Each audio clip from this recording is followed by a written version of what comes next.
Hello Marvel fans, and welcome back to Nerd Doc. We finally got our first look at the Werewolf by Night Halloween special. Now that we have an official announcement and footage, we can dive into the characters confirmed and rumored to be featured in this special, looking at their comic book origins and how they'll fit into the MCU.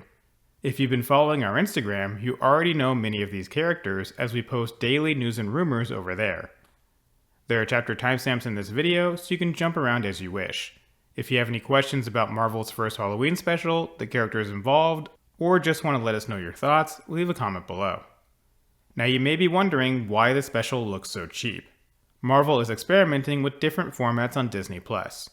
We already saw the Nick at Night episodes of WandaVision and the sitcom-like focus of She-Hulk. Now we get a super cheesy, minimal CG Halloween special.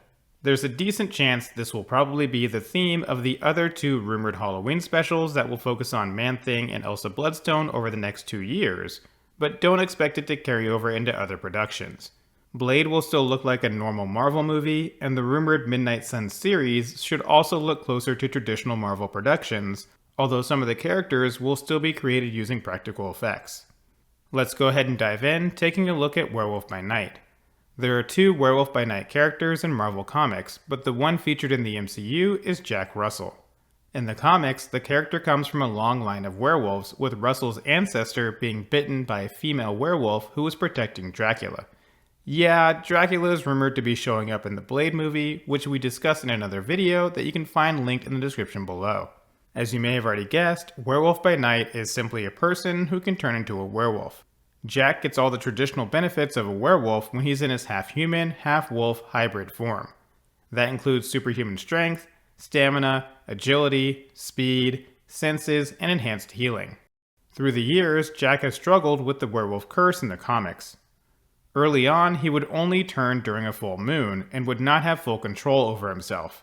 Eventually, he was able to transform at any time and retain most of his intellect and control, but he would still lose it during full moons. As of right now, we don't yet know which version we'll get in the MCU. Over the years, Jack Russell has mostly stuck to the supernatural side of Marvel Comics, but he has had run-ins with a few mainstream characters. These include Iron Man, the Punisher, Elsa Bloodstone, Deadpool, Agent Venom, Doctor Strange, Moon Knight, Man-Thing, and Morbius. Obviously, he won't be hanging out with Morbius anytime soon because Morbin time is a solo affair. But we are expecting him to run into Man-Thing, Elsa Bloodstone, and Blade very soon, with an eventual team-up coming for the long-rumored Midnight Suns series that could potentially involve Moon Knight and Punisher as well, but there's no confirmation of those characters being included just yet. The main antagonist of the special is rumored to be Verussa, who is a brand new character created for the MCU. Supposedly, she runs a cult that's connected to the Bloodstone family.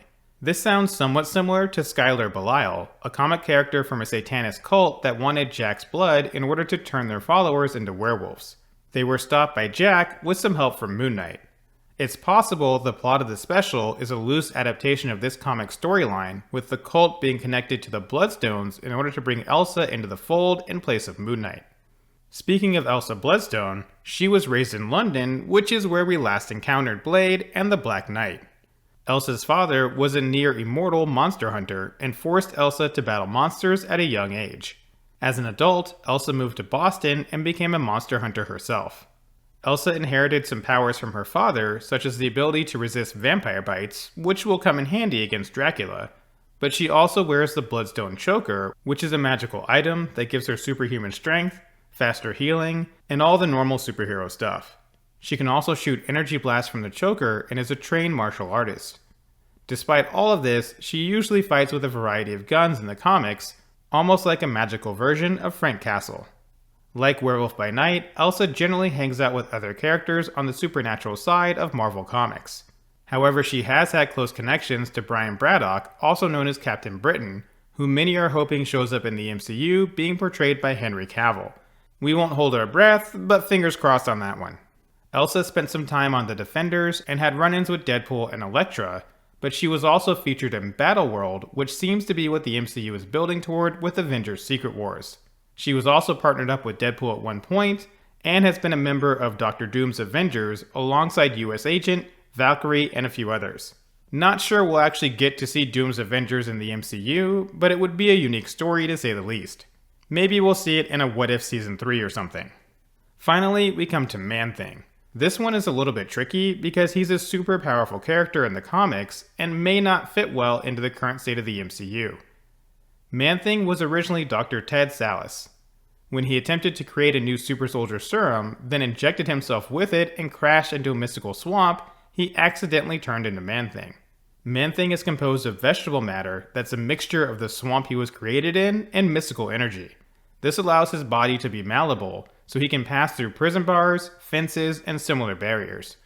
Man-Thing can fly, has all the normal superhuman abilities such as strength and durability, he can control plant life, change his size, regenerate his body, and serves as the guardian of the Nexus of all realities.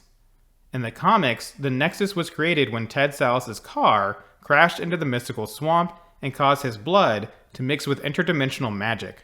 It's basically a place where all realities converge. It's a cross-dimensional gateway that can be used to travel between all possible realities. Seems like something that would come in handy with all the multiversal shenanigans hitting the MCU. Although if the MCU does feature the Nexus of all realities in some way, it wouldn't be surprising to have it connected to the quantum realm. We'll just have to see what direction Marvel goes with this if they end up using it at all. As you may have already guessed, Man-Thing mostly deals with the supernatural side of Marvel Comics, but has had encounters with Baron Mordo, Jennifer Kale, Howard the Duck, Doctor Strange, Thor, and Franklin Richards, who may or may not be introduced alongside the Fantastic Four. Man-Thing has also been a member of the Thunderbolts and fought against She-Hulk and Black Panther in the past. So it wouldn't be surprising to see Val show up at some point either in this special or down the line to recruit Man-Thing as a member of the Thunderbolts. There's a statue of Man-Thing's head that can be seen in Thor Ragnarok, but this Easter egg may not be referenced once Man-Thing is actually introduced. Although it wouldn't really be that difficult for Man-Thing to get to Sakaar and become a champion in the arena if he's anywhere close to his comic book power levels. In addition to Werewolf by Night, Elsa Bloodstone, and Man-Thing, the special was rumored to feature an appearance by Blade. Since Blade is directly connected to the supernatural side of the MCU, he fits in well with this group of characters. The Blade movie is also rumored to feature the Daywalker teaming up with Elsa Bloodstone, the Black Knight, and a few others, so some of the connections made here will transfer over to the Blade movie as well. So what do you think of this cast of characters and the look of Marvel's first Halloween special? Are you excited to finally see Man-Thing, Elsa Bloodstone, Werewolf by Night, and possibly Blade in the MCU? Let us know your thoughts in the comments below. For now, that wraps up this video. Thank you for watching. If you enjoyed the video, please don't forget to like, subscribe, and share with someone who loves supernatural characters.